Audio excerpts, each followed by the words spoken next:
question. Perfect. Love. Yes, Ruhan. So let's start with a brief introduction about yourself. First, I'd just take it forward. Ruhan is the co-founder of MyCaptain.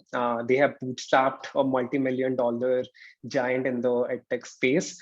And it has been like around 6 years. Ruhan mostly manages the user acquisition part of MyCaptain. And the team has also been featured in Forbes 30 under 30 special mention. So over to you, Ruhan. I would like to know about your 0 to 1 story. How did you get started with this idea of building MyCaptain at the first place? Okay, so that's not really much of a 0 to 1 story. It's a -1 to 0 kind of a story. So I was born and brought up primarily in Srinagar, Kashmir. Okay, and there's a lot of trouble in Srinagar, Kashmir. There's a lot of trouble in the entirety of Kashmir. So it's not a very conducive environment for a free spirit like me to grow and move forward in life, move fast in life. I always wanted to become a writer. Okay, so very surprisingly, I never wanted to be an entrepreneur. Never. I hated business. I thought it's all about selling and buying, and that was too capitalistic back in the day when I was 14 or 15. I used to read a lot. I used to write a lot. I wanted to be a writer. One day I go to my dad and I tell him, hey, you know what, I want to be a writer. And he laughed at my face and he's like, how do writers earn? Do writers even make any money? What are you going to do for a living? And that was very heartbreaking for me because I didn't have the right answer for him, right? And this is equation number one. This is pause here. And then he sends me off for engineering because I was scared of blood and everyone in my family is a doctor. So I couldn't become a doctor, right? So I was scared of blood, and he obviously sent me off for engineering. I met a lot of interesting people in engineering who had faced the same kind of problem. Right now, we're coming to the problem statement. Who would face the same kind of problem like I had, in terms of, okay, I wanted to be a writer. They wanted to be fashion designers. They want some wanted to be probably astronomers. Some wanted to be musicians and whatnot. And they were pretty damn talented at it as well. It's not as if they had no talent whatsoever. It's not as if they wanted to be writers and didn't know basic grammar as well. They were good at it, but they could not take the first step in the field that they were truly passionate or interested. I wouldn't use the word passionate here because that's been abused, but they were truly interested in, right? And the best kind of entrepreneurship and the best kind of entrepreneurs come out of situations where they have actually personally faced the problem themselves and not just noticed the problem in the market. Like the famous story of Bhavesh Agarwal goes that the reason why he started Ola was because of a bad taxi service. He was kind of thrown on the road by some taxi guy one day in the middle of nowhere, and he had nowhere to go, and there was no way to do it, right? No way to go anywhere as well. So he started Ola. So the same thing happened with us as well. Samir, Zishan, and I, the three co-founders, we met back in college. We were in different. I mean, Samir and Zishan were school friends, and Zishan and I became college friends. And Samir never came to our college, but we still became friends, right? Because of the connect. And that's how we met. And our vision from day one has always been the same. It's been to enable every human to pursue a career they truly love, right? And that's a very big statement to make. But we want to make that statement because we feel that the time is ripe to make that statement as well. And during our college, while we started in college almost 9-10 years ago, we pivoted thrice. So one of the earliest lessons that we learned was, do not shy away from pivoting, but keep the problem statement the same. For God's sake, don't build something that is completely trying to solve another problem that you had sought out as compared to what you had sought out to in the beginning, right? So problem statement was, we want to help or enable every human to pursue a career they truly love, right? How we tried to solve that, number one was through a magazine where we were basically interviewing people who were already pursuing careers that they truly loved, and we were trying to understand what the field is like, and we would sell this magazine to school students. Did not work out, failed badly, we went into debt. Then from there we moved on to a little more social entrepreneurship. We were like, okay, we will try to target the lower strata of society with this kind of a problem statement. Didn't work out. failed badly. Then we moved on to events. We said, okay, through events, we'll be able to bring people. These were offline events. There was no concept of online events back in the day in 2013 or 14, right? I don't think even Zoom had caught up back then. So we would organize these 1,000 people ticketed events, profitable ticketed events in Chennai, Nagpur, Hyderabad, Bangalore, a lot of cities. I think we total footfall on our events has been so far 15-20,000, and we were doing it while we were in college. That was crazy, with student organizations and whatnot. And the idea of the events was to bring in people who could talk about who could mentor personally during the events, who could mentor people in terms of how to take the first step in XYZ career, be it a radio jockey, or be it a writer, or be it a photographer, or be it a cyclist, for example, as well, right? So we were doing that. And it was very vague as well at that point of time, but it was profitable. But what we realized was that it was not scalable. We could not scale this experience to like 100 cities at the same time. So we dropped the ball on it, and we moved on to My Captain, where we said, hey, you take the core concept of the event, which is personal mentorship, right? One-on-many mentorship. You put it in an online setup in the form of live classes. You add a course cohort around it, and voila, it works, right? So today, these days, a lot of people are talking about cohort-based courses, right? CBCs, and they're talking about live online learning.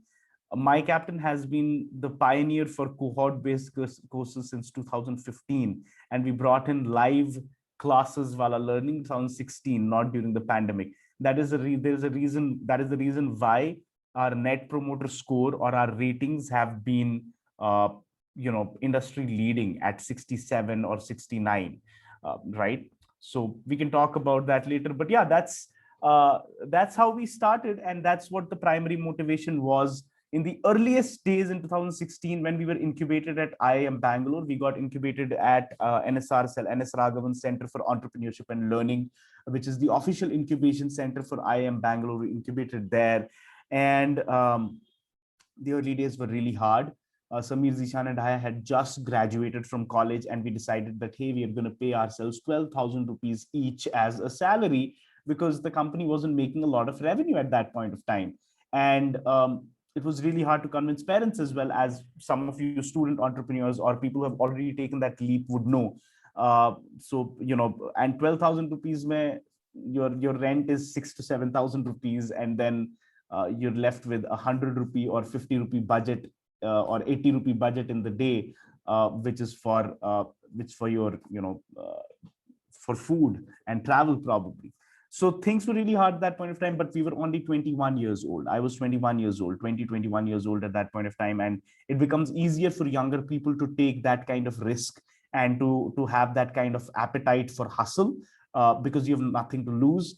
But if I think about it right now, I'm almost 28 years old right now. If I think about it right now, I'd be like, hey, would I do it again? I wouldn't. At this age, I wouldn't. Probably because my appetite for risk and my appetite to hustle has gone down a little bit, right? I mean, I'm older, I have other responsibilities as well. There is a different kind of a balance and flow in life that has come in and whatnot. But yeah, those are the softer aspects of the 0 to 1 jump. I'm sure, Subham, you have more questions there. Yes, Rohan. So first of all, I'd like to pick this one when you mentioned about your failures while trying to conduct events, while trying to launch a magazine to explore what people are passionate about, how they're pursuing their passion, and you failed in that venture initially, right? So how did these failures motivated you, and how did this help you build MyCaptain what it is right now? So if you can reflect back. Yeah. Number one, I do not look at them as failures. Number two, I do not seek for motivation. My motivation has always been, and as entrepreneurs, everyone here who's present here, if you want 2 cents from me, these are my 2 cents. Your motivation should always be your problem statement. What problem are you out there to solve? That's as simple as that. If you need extrinsic motivation, in spite of the problem statement being so clear, there is something fundamentally wrong, right? You need to kind of take a couple of steps back and think and rethink again. Okay. Now, because we were so driven by the problem statement, we did not look at all of these three things that we did that we failed in as separate ventures. We looked at them as the same venture. We looked at them as as an experiment to validate or invalidate our hypothesis, right? There are multiple ways of solving the same problem. Let me give you an example here that I usually give my students at My Captain when there are entrepreneurship live classes. Imagine you have a baby boy or a baby girl who's born in your house, right? I know most of you are young, you won't be able to relate, but hear me out, right? And the baby has pooped her pants. I mean, the baby has pooped in her diaper, right? Now you need to clean the diaper up. So obviously there's a lot of smell. Most of you here must have gone through that kind of a smell, right? The baby poop smell. And there's no running away from it, right? So what are you going to do? There are 2 to 3 ways of protecting yourself from the baby poop smell. You either pinch your nose with your hand, or you get a clipper and you put that clipper on your nose, or you get cotton buds and you put cotton buds in your nose, or you pinch your nose like this, or you pinch your nose like this, right? These are 5 to 6 different solutions to the same problem, right? And you will try each and every solution, and you will try to understand which solution was the most convenient, number one, in terms of doing, and number two, also in terms of protecting you from the baby poop smell, right? So this is exactly what startup founders are supposed to do. You have 2 to 3 hypotheses for the problem statement. The problem statement is X. The problem statement is defined. It is defined in stone. You do not have to change it. And then to solve the problem, you kind of do a little bit more, research. And after that, you come to 10 different solutions and you try those solutions out. You validate or invalidate those solutions, and then one of them or two of them are going to be superstar solutions. Then you figure out which solution is scalable, which solution actually solves a problem, which solution is easy, which solution can reach more people. So I basically use the fundamentals of product management. If anyone here is interested or passionate about product management, I use the fundamentals of product management here. There is a model of prioritization that we check in product management. It's called the RICE model. Everyone here, I think it could be good homework for you to research on the RICE model, RICE, in product management. So on Google, just type RICE in product management, RICE. So it's a prioritization model. When you're building a product, how do you prioritize what feature to put out there, and how do you prioritize what feature to put out later, right? So RICE model, R stands for reach, I stands for impact, right? C stands for confidence, E stands for effort. This is a model based on which, on a 0 to 10 scale for each one of these words, reach, impact, confidence, and effort, you try to measure how important some things are. Now, if you have 4 or 5 hypotheses which are working or which are not working for solving a problem, your entrepreneurial problem, you put them across the RICE model. You will understand which one is the most viable, or you don't need to put them across the RICE model. You just note them down with a pen and paper, and you'll understand which one is working the best and which one can scale the best, right? So I'm not a motivational speaker, nor do I like to say, oh my God, I failed and then I fell and then I got up and everything. I don't think entrepreneurs need that kind of motivation, because the motivation is intrinsic in the problem. If you're not motivated enough, that means you are not empathetic with the problem statement enough. Your problem statement should be your alpha and omega. Do not be romantically attached to the solution, please. A lot of people love the product that they build or love the service that they deliver. Do not be romantically attached to it. It's like a housefly that sits on your nose and you do this and it's gone. That is how attached you should be to your solution. You should be in love with your problem statement. You should be romancing around and dancing around the trees like in Bollywood movies with your problem statement. Oshin Behel says, idea bias is very real. Yeah, that's because we talk about idea. When we're talking about entrepreneurship, a lot of you, for example, let me just give fictitious examples. Let's imagine Bikash meets Naveen, and both of them meet Ankit tomorrow, and they come tomorrow and they're like, okay, we want to be entrepreneurs, and they'll be like, हाँ तुम्हारा idea क्या है? कोई idea सोचते हैं ना, let's come up with an idea, right? So because that is the kind of lingo Indian startup ecosystem has had so far amongst the early stage entrepreneurs.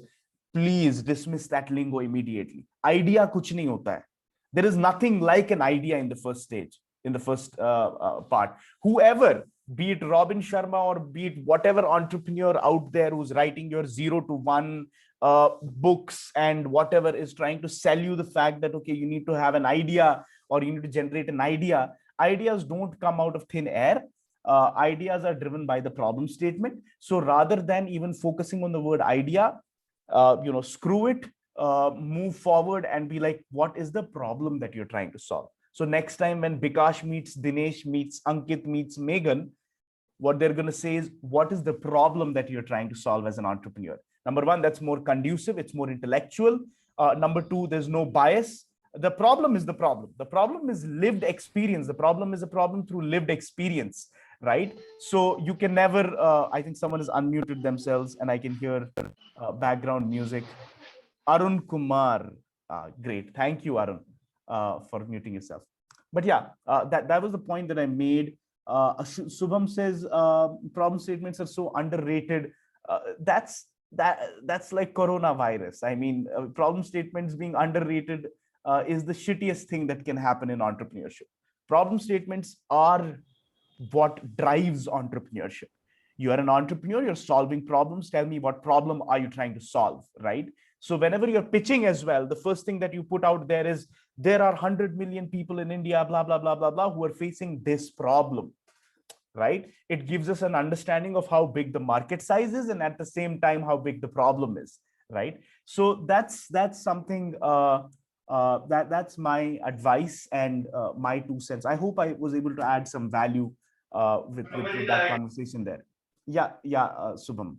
Yes, Rohan, extremely helpful. So moving forward, like when someone has decided, let's say, to work on a particular problem statement, like you had a great vision in the initial days on what you were building at MyCaptain. So moving forward, how were the early days look like in terms of unit economics? Because that's where we have seen most of the folks give up, looking at profitability from the initial days. Obviously, those are important, but if you can shed some lights from your experience on this. That is one of the best questions I've been asked. As soon as you said unit economics, I got goosebumps because we had to figure it out. Okay. Now I'll tell you something very frankly. When you're just out there, you need to have some or the other positive unit economics to show to your investors if you want to raise, right? Because you obviously want to raise some funds, right? If you don't want to raise, that means you're brilliant, bootstrapped, everything is profitable, you're running everything properly. What we simply did was we made sure that we were profitable from day one. How did we do that? When we were looking at a unit, this is early stage startup, usually funded startups will do this, but early stage startup, we started doing this when we were looking at a unit of 1,000 rupees. If you're selling a course worth 1,000 rupees, and we had 1,000 rupees as our selling price at that point of time, right now that is 5,000, right? So 1,000 rupees, how much am I spending on technology per unit? And how much am I spending on sales? If a sales guy is selling this unit for $1,000, how much am I paying the sales guy out of that, right? At an organizational level, the founders were making these decisions based on percentages, whereas the employee, the sales guy, for example, did not understand that it was a percentage basis. For him or her, it was a fixed model, right? We were planning things in a way that it kind of left us with 50 to 60% or 40 to 50% margins at least, right? You need to make some or the other profit in the beginning. Unit economics needs to be strong in the beginning. Yes, I agree that at scale, if your unit economics is strong from the 0 to 1,000th customer, from 1,000th to 10,000th customer, your unit economics will go a little awry, because at scale things change. Your customer acquisition cost increases, As soon as your customer acquisition cost increases, your operational cost also increases overall. As soon as that happens, the unit economics goes haywire. I hope everyone here understands what unit economics is. If not, please indicate in the chat section. I would really, really like to break it down a little more graphically.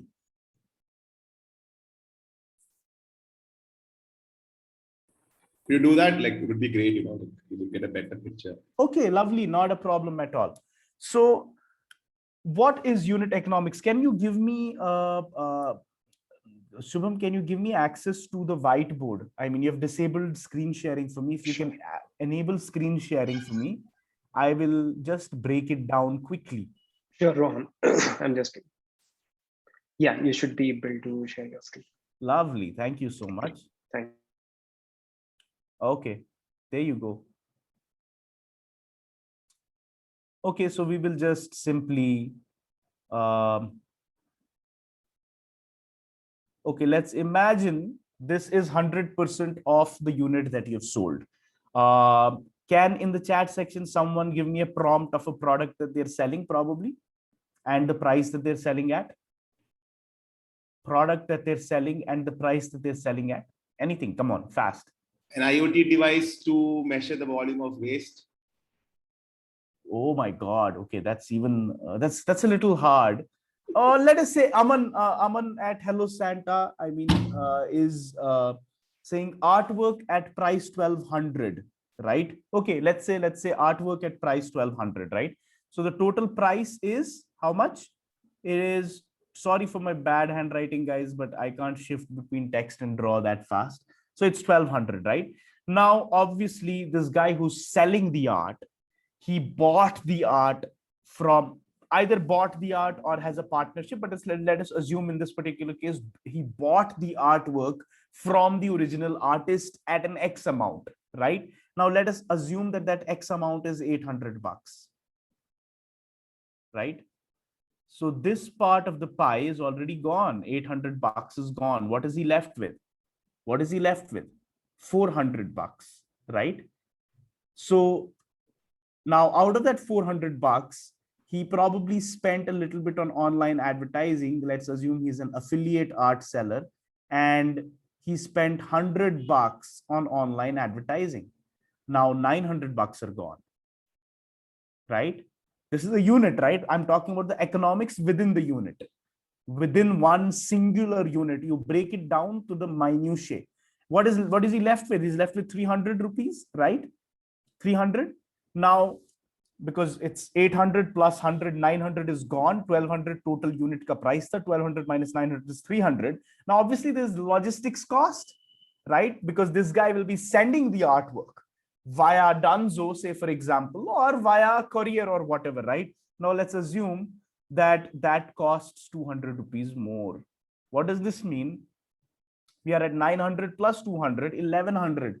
The guy is only left with this, right? Which is what? Which is a mere 100 bucks.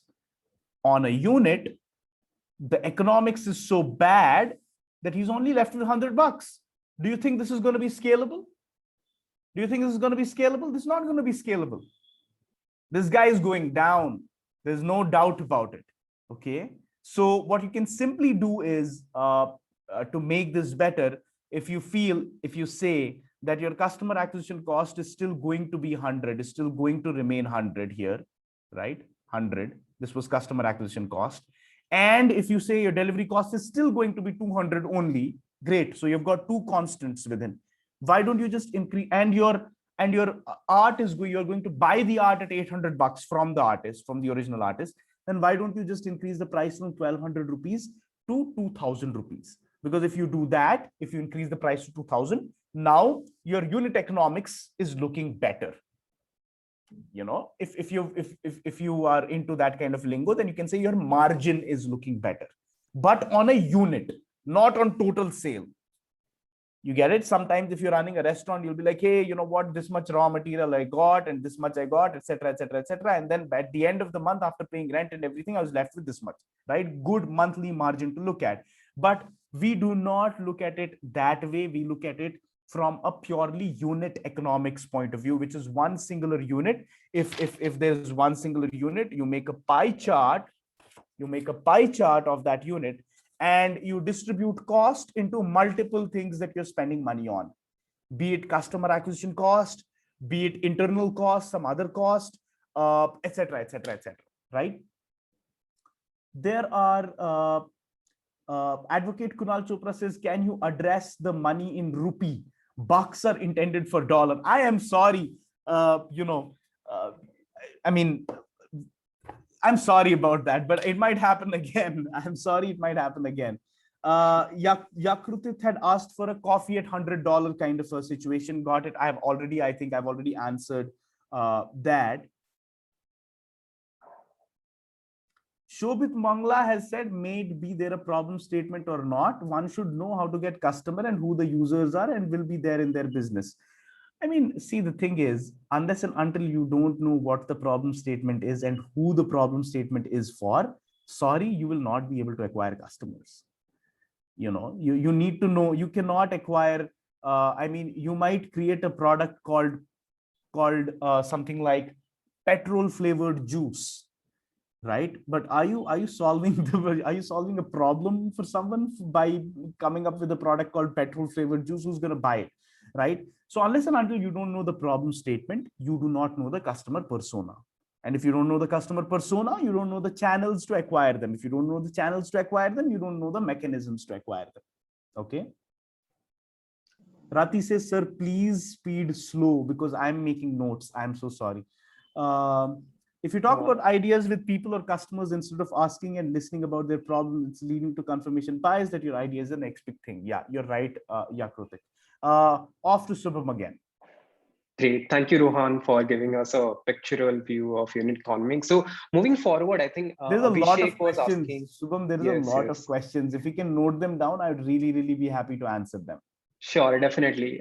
Maybe I'll take it forward with you, maybe mail you up on the questions, or maybe later on we can have a discussion, as in let the folks ask the questions. And no, I'm ready. I think, see, there are 90 people here. Half an hour of the session is gone. I think some people are going to stay after the hour as well. I also have time after 12, after 1. So we can continue with the questions. Can I quickly just answer these 4 questions that are there? Sure, definitely. Please.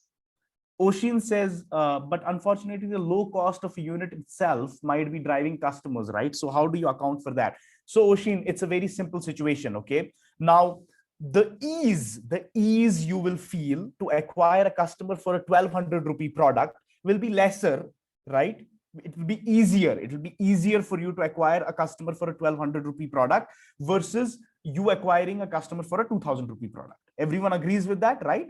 Now, how does it reflect in economics? The customer acquisition cost to acquire a customer for a 1,200 rupee product will, say, for example, be 200, whereas the customer acquisition cost to acquire a customer for 2,000 rupee product will be 400 rupees. You need to put in more effort by putting in more money, mostly, right? Either the advertising is increasing, or the middle of the funnel advertising is increasing, or you're doing email marketing on top of that, or you're doing a webinar with them on top of that, etc., etc., etc.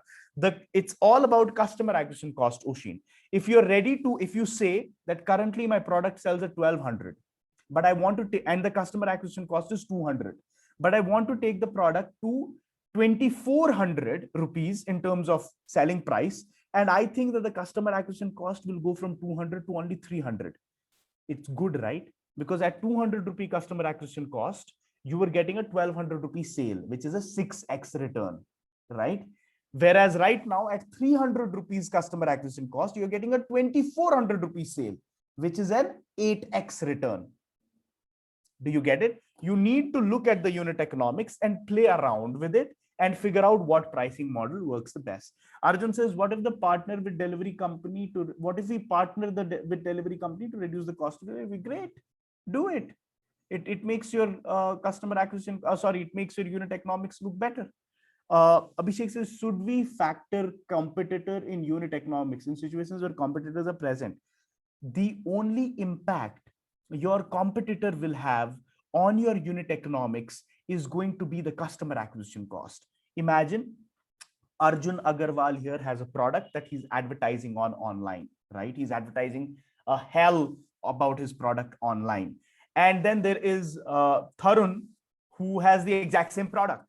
And both of them are targeting the same audiences constantly now and are spending money on spending rupees on targeting the same audience constantly, right? What's going to happen? What's going to happen?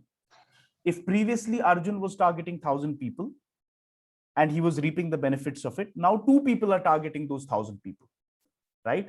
This means the customer acquisition cost for Arjun is going to increase. The ease for Arjun to acquire these 1,000 people has gone down, right? So the only impact the competitor will ever have on your unit economics is your customer acquisition cost. Okay, so please keep that in mind.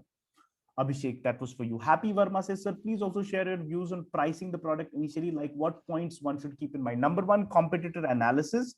And number 2, how much money and effort is it taking you to build that one unit, to be able to put that one unit out there, okay? And based on that, you strategize the pricing. Then it's very iterative after that. You throw it at the market says no, the conversion rates are very less. Then you go back, you throw a smaller number at the market, you make it work, right? But competition is extremely important. Look at the competitor's pricing point and look at what you're offering. Shubham says, then you find way just like Xiaomi has done, that selling many products at low price, but to many customers. No, I think Xiaomi's margins are also pretty good. The technology that they're using in their phones is not that amazing that, they're not still making a margin of 40% or 30% per unit. Shivam says, can you give suggestions for tech startups? I don't know what that means. Puneet says, as we sell more and more, the cost per unit will also decrease. It's not about selling more and more. It's about producing more and more. If you're in the hardware business, if you're developing a hardware unit, then the cost of developing that unit will go down if you have a manufacturing plant of your own, right? Or if you're giving 100,000 orders instead of 10,000 orders or 5,000 orders only. But cost per unit will not always go down if you're selling. It's only in hardware businesses that happens, right? Vivin says, what if the perceived value is not 2,000? Doesn't this conversation become redundant? The perceived value in the user is not 2,000, then you need to create that value. You need to add more value, right? If you're saying, okay, this was the product and service that I had, and I was charging 1,200 bucks, and I want to charge 2,000 bucks. How do I do that? You need to add 2 or more USPs there, right? You can't just go ahead and be like, I'm selling, right? For example, if this bottle is worth 1,200 in the market, suddenly these people say it's 2,000 rupees. Not possible, but they added this kind of a groove here for me to be able to hold the bottle properly. Now they say this is an engineered water bottle and they sell it at 1,500 bucks, right? You need to add more value, guys. You cannot just perceived value is a dodhari talwar. You get it, right? It's a double-edged sword. So perceived value is what you are creating in terms of perception as well. And perceived value is also what the user or the potential customer is understanding. Okay, I will hand it. There are too many questions going on. I'll hand it over to Subham, and then we can answer the questions. Guys, please stay back later on as well, so I can answer your questions if you have.